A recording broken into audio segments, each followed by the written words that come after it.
Hello everyone. तो चलिए आज अपनी नेक्स्ट वीडियो स्टार्ट करते हैं, जिसमें हम अपना नेक्स्ट सब्जेक्ट भी स्टार्ट करने वाले हैं। इससे पहले हम एडवांस स्पेक्ट्रल एनालिसिस की 2 यूनिट कंप्लीट करा चुके हैं। वो सारी वीडियोस मेरे चैनल पर पड़ी हुई हैं, आप जाके देख सकते हो। और इस वीडियो के नीचे डिस्क्रिप्शन बॉक्स में भी मैं सारी लिंक्स जो है वो प्रोवाइड कर दूंगी, तो आप उस पर भी जाके चेक कर सकते हो। तो आज जो है वो हम अपना सेकेंड सब्जेक्ट स्टार्ट करने वाले हैं, जिसका सब्जेक्ट कोड है MPC 202T और उसका नाम है एडवांस्ड ऑर्गेनिक केमिस्ट्री सेकेंड। उसका हम यूनिट फर्स्ट स्टार्ट करेंगे। तो चलिए स्टार्ट करते हैं ग्रीन केमिस्ट्री, जो कि बहुत ज़्यादा इंपॉर्टेंट टॉपिक है। First topic introduction principles of green chemistry. तो ये आप याद रखें कि ये टॉपिक आपको ज़रूर ही करना है, ये पेपर में ज़रूर ही आएगा। काफ़ी इम्पोर्टेंट जो है वो ये टॉपिक है, ठीक है। तो स्टार्ट करते हैं। ग्रीन केमिस्ट्री क्या होता है? It is about pollution prevention on the molecular scale. ये क्या होता है कि जो भी हम कुछ भी प्रोडक्शन कर रहे हैं या फिर कोई भी हम चीज़ चेक कर रहे हैं, तो वहाँ पे हमें ये ध्यान रखना है कि ज़्यादा से ज़्यादा पॉल्यूशन ना हो, हमें कम करना है जितना हो सकता है उतना। फिर it supports more environment friendly chemical process. ये क्या करता है? मोर एनवायरनमेंट फ्रेंडली जो केमिकल प्रोसेस होते हैं उनको सपोर्ट करता है। सॉल्यूशन और prevention before reaction of problems, मतलब हमें प्रिवेंट या सॉल्यूशन निकालना है प्रॉब्लम के क्रिएट होने से पहले ही, तभी तो हम पॉल्यूशन को प्रिवेंट कर सकते हैं ना। वरना ये तो हो ही जाएगा कि चलो पॉल्यूशन हो रहा है और फिर उसको बाद में हम कैसे ना कैसे करके कंट्रोल कर रहे हैं। लेकिन ग्रीन केमिस्ट्री में क्या होता है कि हमें पॉल्यूशन होने से पहले ही उसको रोकना है। अब इसके एट्रीब्यूट्स देखते हैं। एट्रीब्यूट्स क्या होते हैं? Attributes of chemical reaction. Reaction should be simple and safe, ठीक है। दूसरा है मैक्सिमम प्रोडक्ट फॉर्मेशन, मतलब कम से कम चीज़ों से मैक्सिमम प्रोडक्ट बनना चाहिए। रिन्यूएबल रिएजेंट्स, जो रिएजेंट्स हम यूज़ करेंगे वो होने चाहिए जिनको हम दोबारा से रीयूज़ कर सकें। फिर है एब्सेंस ऑफ टॉक्सिक केमिकल्स, हमें ऐसे केमिकल को यूज़ नहीं करना चाहिए जो कि टॉक्सिक हो इन नेचर। फिर है green chemistry is the design or utilization of chemical products and process that reduce or eliminate the use and generate of hazardous substance। तो ग्रीन केमिस्ट्री क्या होता है? एक डिज़ाइन होता है जो कि केमिकल प्रोडक्ट्स एंड प्रोसेस के जो जनरेशन होती है उसमें रिड्यूस करता है हैजार्डस सब्सटेंसेस के फॉर्मेशन को, जिसकी वजह से जो हमारा पोल्यूशन है वो बहुत कम होता है। अब देखते हैं इसके 12 प्रिंसिपल्स क्या हैं। 12 प्रिंसिपल्स ऑफ ग्रीन केमिस्ट्री। इसमें फर्स्ट है एटम इकोनॉमी, दूसरा है इम्प्रूव्ड प्रोसेस, थर्ड है मिनिमाइज टॉक्सिसिटी, नेक्स्ट है एनवायरनमेंट फ्रेंडली, उसके बाद है लेस हैजार्डस केमिकल सिंथेसिस, फिर है prevention, next real time analysis, उसके बाद ओमिट और रिड्यूस केमिकल डेरिवेटिव। फिर आता है हमारा 9th जो कि है डिज़ाइन बायोडिग्रेडेबल प्रोडक्ट, फिर है यूज़ ऑफ सेफ केमिकल, उसके बाद कैटालिस्ट और लास्ट है टेक्नोलॉजी। अब ये आप याद कैसे करोगे, इसके लिए एक ट्रिक है जो कि आप देख सकते हो।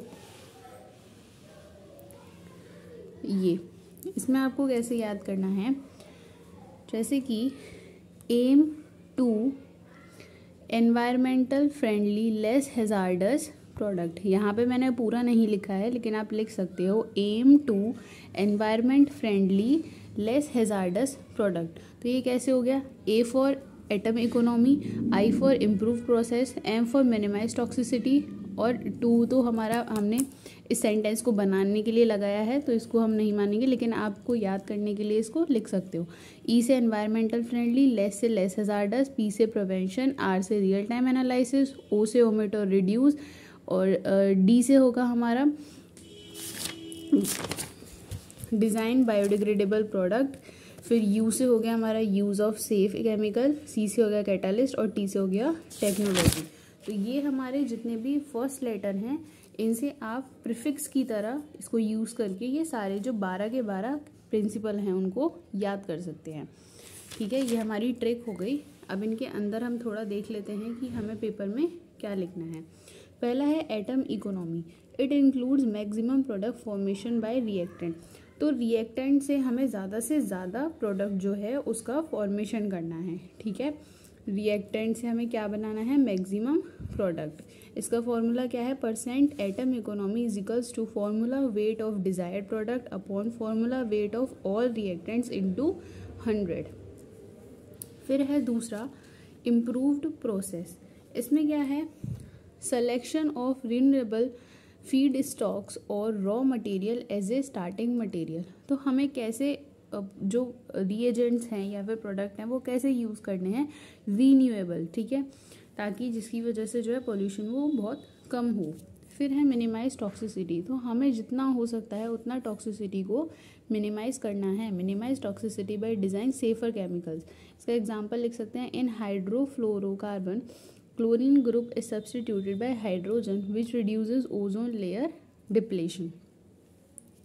फिर नेक्स्ट है fourth, environment friendly use of safer solvents and auxiliary. Auxiliaries क्या होती हैं? हेल्पिंग रिएजेंट्स, मतलब ऐसे रिएजेंट्स जो हमारे रिएक्शन को पूरे होने में हेल्प करते हैं। तो हमें कैसे प्रोडक्ट यूज़ करने हैं जो कि एनवायरमेंटल फ्रेंडली हो। फिर आता है हमारा नेक्स्ट, इसका example, volatile and toxic solvents causes health hazards. जो वॉलेटाइल और टॉक्सिक सॉल्वेंट्स होते हैं वो क्या कर सकते हैं? हमारी हेल्थ को ख़राब कर सकते हैं, इसलिए हमें वो यूज़ नहीं करने चाहिए। Benzene as a solvent is carcinogenic. Benzene अगर हम सॉल्वेंट की तरह यूज़ करेंगे तो वो क्या होती है? कार्सिनोजेनिक होती है। फिर अब water, alcohol, liquid, CO2 are safer solvent. तो हम क्या क्या यूज़ कर सकते हैं? वाटर, एल्कोहल, लिक्विड और लिक्विड CO2 यूज़ कर सकते हैं। फिर नेक्स्ट है हमारा less hazardous chemical synthesis in which reactant product and reagent all are non toxic in nature. तो इसमें क्या होता है? जितने भी रिएजेंट्स या प्रोडक्ट होते हैं वो कैसे होते हैं? लेस केमिकल होते हैं नेचर में, या फिर कह सकते हैं लेस टॉक्सिक होते हैं। फिर है प्रिवेंशन। प्रिवेंशन में क्या करना होगा हमें? Avoiding waste generation rather than searching a path to waste management. मतलब हमें पहले से ही वेस्ट को ही जनरेट नहीं होने देना है, वरना अगर वेस्ट जनरेट होगा तो हमें क्या करना पड़ेगा? बाद में उसको मैनेज करना पड़ेगा। तो इससे अच्छा है कि हम उसको जनरेट ही ना होने दें, ठीक है।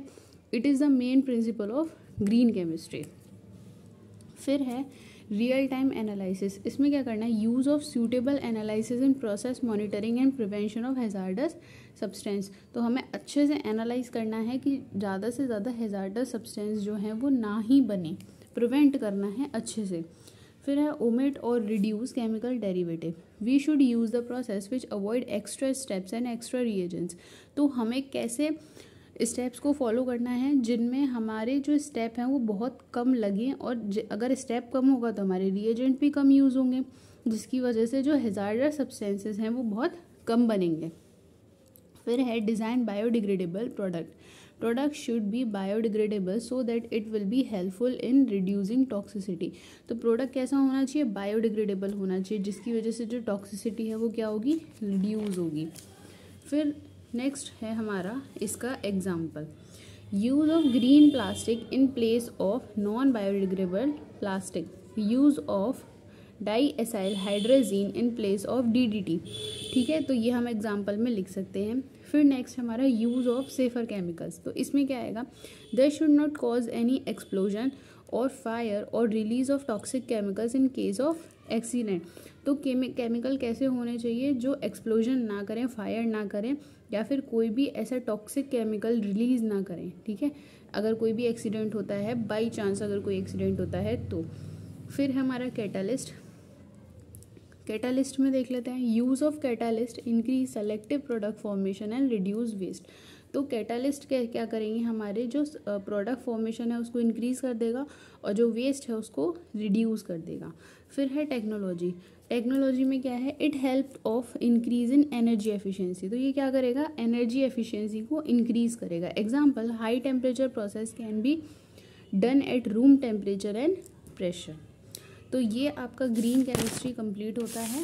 अगर ये आपका 5 नंबर में या 7 नंबर में भी पूछा जाता है तो ये इनफ है पूरा लिखने के लिए। तो आप इसको अच्छे से कर लें, ये काफ़ी इम्पोर्टेंट टॉपिक है। ये हमारा एडवांस ऑर्गेनिक केमिस्ट्री का अभी फर्स्ट लेक्चर जो है पार्ट 1 स्टार्ट हुआ है। इसके बाद हम इसी सब्जेक्ट के जो हैं नेक्स्ट वीडियोज़ लेके आएंगे। आप अपनी तैयारी करें अच्छे से। अगर आपको वीडियो अच्छा लगा हो तो वीडियो को लाइक करें और अपने दोस्तों के संग शेयर करें। Thank you.